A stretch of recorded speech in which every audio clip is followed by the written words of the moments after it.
একটা রিক্সা চালক, একটা মুচি, একটা মেথর, একটা দিন মজুরি, একটা কামলা দেওয়ালার লোক যদি হক কথা বলে, কোরআন সুন্নাহর কথা বলে, তাহলে আমরা মানতে বাধ্য। আর একটা হুজুর, একটা আলেম, একটা মুফতি, একটা মুফাসসির যদি কোরআনের কথা না বলে, আমরা তার কথা মানতে রাজি নই। এই জন্য আমরা অবশ্যই দেখব, আমাদের দেখা প্রয়োজন কথাটা সঠিক কিনা, কথাটা আল্লাহর কিনা, কথাটা আল্লাহর রসুলের কিনা। সে যেই হোক, আমরা কোনো ব্যক্তি বিচার করতে যাব না। তুমি কোরআনের কথা বলছো, সুন্নাহর কথা বলছো, তুমি তো তাঁত বুনিয়ে খাও, তুমি তো রিক্সা চালিয়ে খাও, তুমি তো দোকানদারি করে খাও, এরকম কথা বলা নিষিদ্ধ। রাসূল সাল্লাল্লাহু আলাইহি সাল্লাম বলেছেন, এই কোরআনের দ্বারাই আল্লাহ তাআলা অনেককে মর্যাদাবান করেন, এই কোরআনের দ্বারাই অনেককে মর্যাদায় নিচু করেন। তার মানে কে কি পেশা করলো এটা আমাদের দেখার বিষয় নয়, আমাদের দেখতে হবে সে কোরআন এবং সুন্নাহ বলে কিনা। আল্লাহ তাআলা আমাদেরকে কবুল করুন। সেই ব্যক্তির জন্য সুপথ, সংশোধন এবং কল্যাণ রয়েছে যে কোরআন এবং সুন্নাহর অনুসরণ করে মজবুতভাবে আঁকড়ে ধরেছে।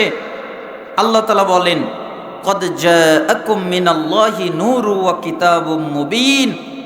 বলুন, অবশ্যই তোমাদের নিকটে আল্লাহর পক্ষ থেকে আলো এসেছে এবং স্পষ্ট কিতাব এসেছে।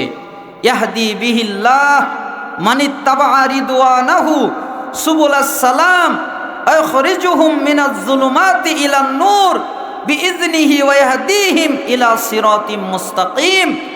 এরই মাধ্যমে আল্লাহ তাআলা তাদেরকে শান্তির পথ দেখান যারা তার সন্তুষ্টির অনুসরণ করে, আর তিনি তার অনুমতিতে তাদেরকে অন্ধকার থেকে আলোর দিকে নিয়ে আসেন এবং সরল পথের দিকে হিদায়েত দেন।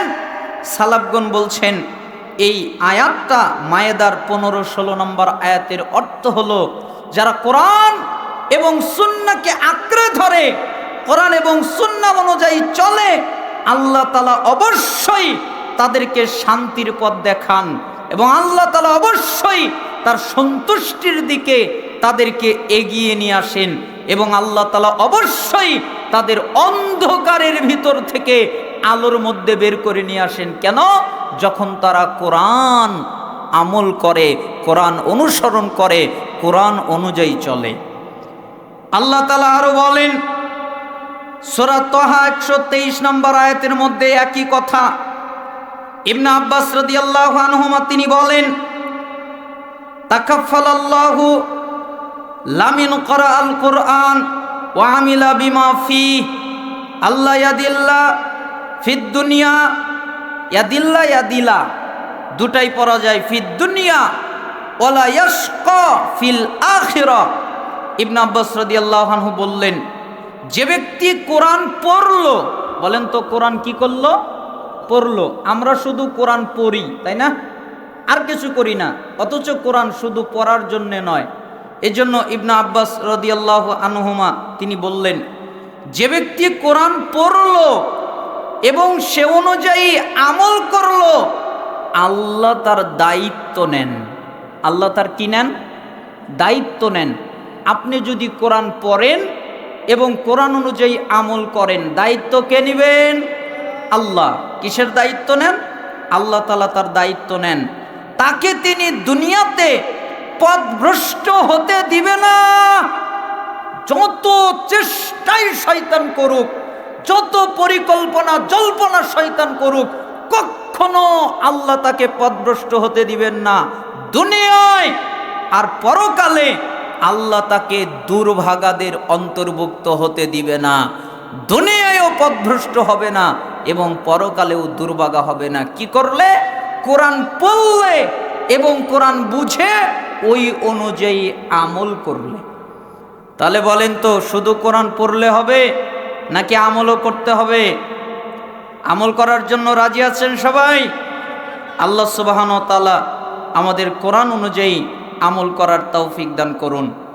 আপনারা সবাই জানেন যে রাসূলুল্লাহ সাল্লাল্লাহু আলাইহি ওয়াসাল্লামের সুন্নাতের আনুগত্য করা, তার সুন্নাতকে মজবুতভাবে আঁকড়ে ধরা আমাদের জন্য অতি জরুরি। কেন?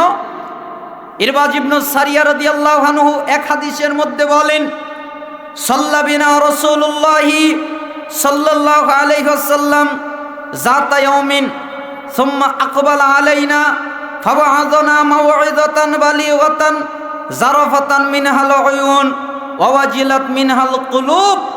একদিন আল্লাহ রাসূল সাল্লাল্লাহু আলাইহি সাল্লাম আমাদেরকে নিয়ে সালাত আদায় করলেন। তারপর আমাদের দিকে মুখ করে পরিপূর্ণ উপদেশ দিলেন। তার উপদেশ শুনে আমাদের চোখ দিয়ে পানি পড়তে লাগলো, আমাদের অন্তরগুলো কেঁপে উঠল। তখন এক ব্যক্তি বলে উঠল, হে আল্লাহর নবী, ইয়া রাসূলুল্লাহ, কান্নাহা হাযিহি মাওইযাতু মুআদ্দিন। তিনি বললেন, মনে হচ্ছে এটা বিদায়ী উপদেশ, আপনি হয়তো আর বেশি দিন বাঁচবেন না, তাই আপনি আমাদেরকে এই উপদেশ দিচ্ছেন।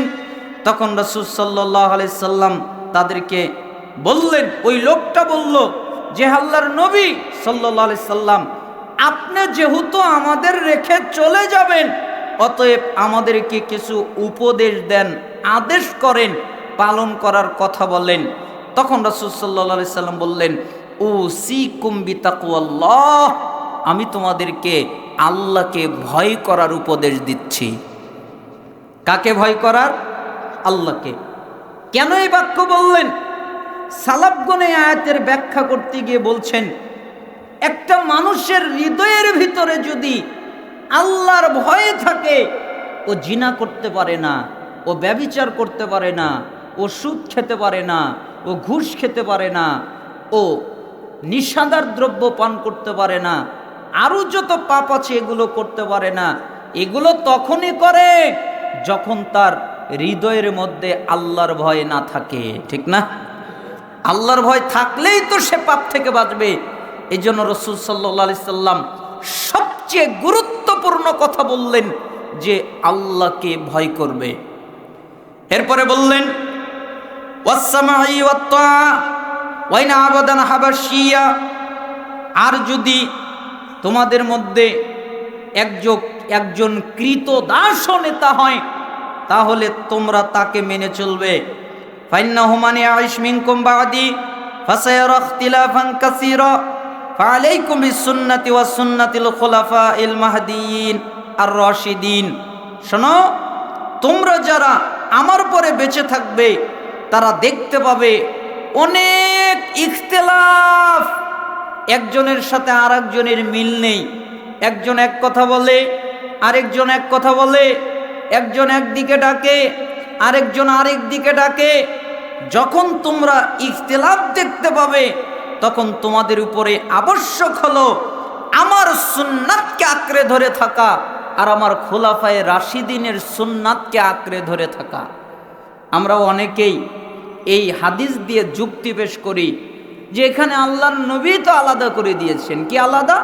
আমার সুন্নাত মানে রাসূলের সুন্নাত আলাদা, আর খোলাফায়ে রাশিদিনের সুন্নাত মানে আবু বকর রাদিয়াল্লাহু আনহু, ওমর রাদিয়াল্লাহু আনহু, উসমান রাদিয়াল্লাহু আনহু, আলী রাদিয়াল্লাহু আনহু, চারজন খোলাফায়ে রাশেদা আলাদা।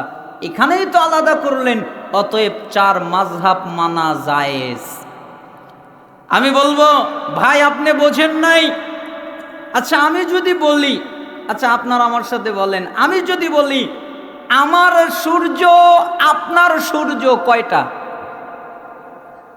দুইটা হবে না? অনেকগুলো হবে না?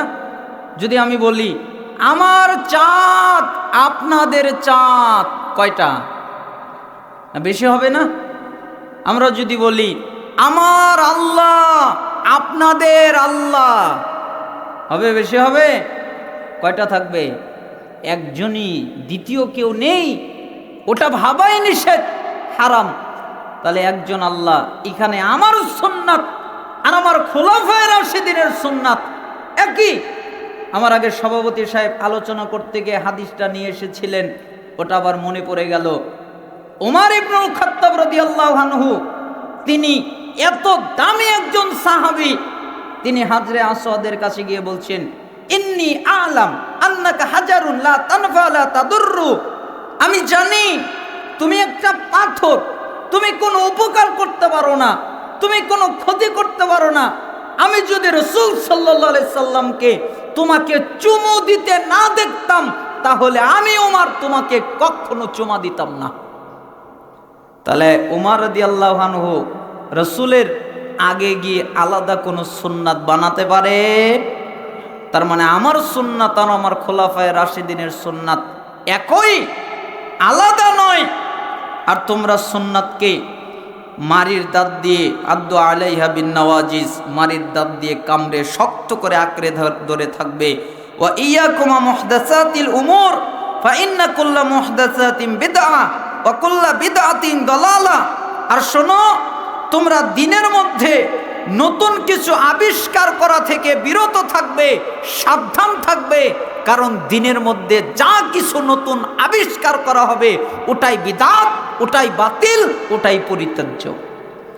আমাদের দেশের লোকেরা বলে মাইক বিদআত। কয় মাইক কি রাসূলের যুগে ছিল? কয় না।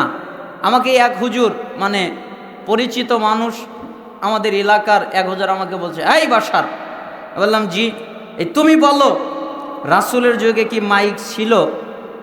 না, ছিল না। তাহলে ওটা বিদআত। রাসূলের যুগে কি লাইট ছিল? না, ছিল না।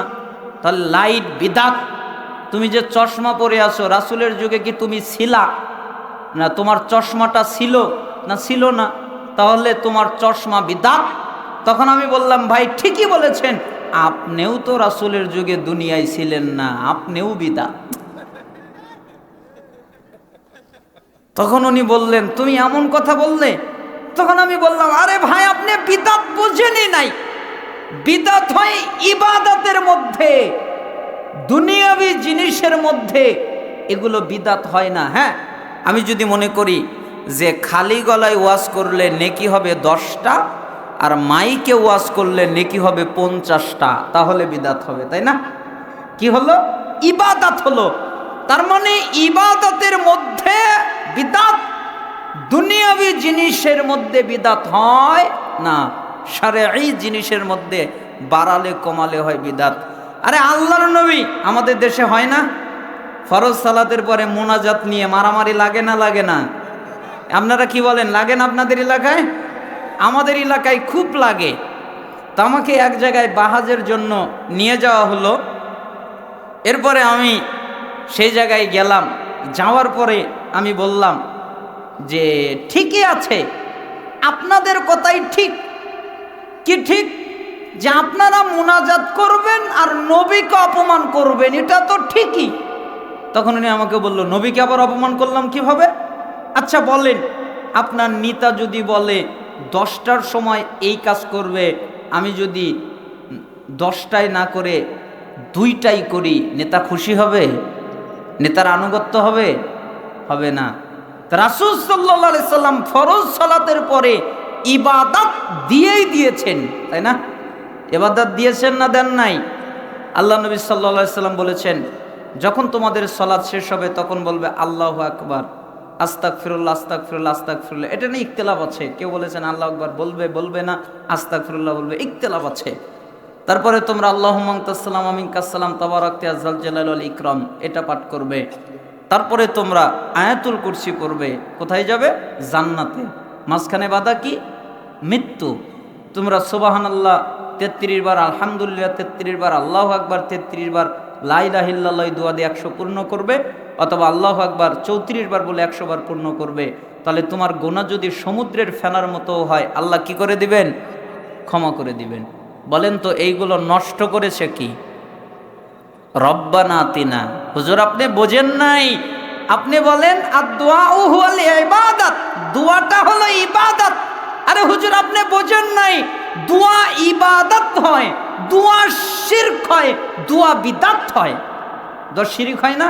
মাজারে গিয়ে যদি বলি, হে বাবা আমাকে একটা সন্তান দেন, এটা দোয়া না? দোয়া না। তাহলে এই দোয়ার নাম কি? শিরক। আর যদি বিদআতি কায়দায় দোয়া করি, তাহলে ওটা দোয়া হবে না? ওই দোয়াটা কি? বিদআত। আর যদি সুন্নতি পদ্ধতিতে দোয়া করি, তাহলে ওই দোয়াটা কি? ইবাদত। এখন হুজুর যদি বোঝে যে দোয়া ইবাদত, আর কিছু হয় না, তাহলে কি হুজুরকে বোঝানো যাবে? তার মানে বিদাত বাড়ালে হয় বিদাত, কমালে হয় বিদাত, চেঞ্জ করলে হয় বিদাত। আরে আল্লাহর নবী সাল্লাল্লাহু আলাইহি সাল্লাম যেই দোয়া দিয়েছে ওই দোয়া পরিবর্তন করার অনুমতি আপনাকে কে দিল? আপনি যে পরিবর্তন করলেন, আপনি যে চেঞ্জ করলেন, এটা হলো পরিবর্তনের বিদাত। আর এটা হচ্ছে রাসূল সাল্লাল্লাহু আলাইহি সাল্লামকে অপমান করা।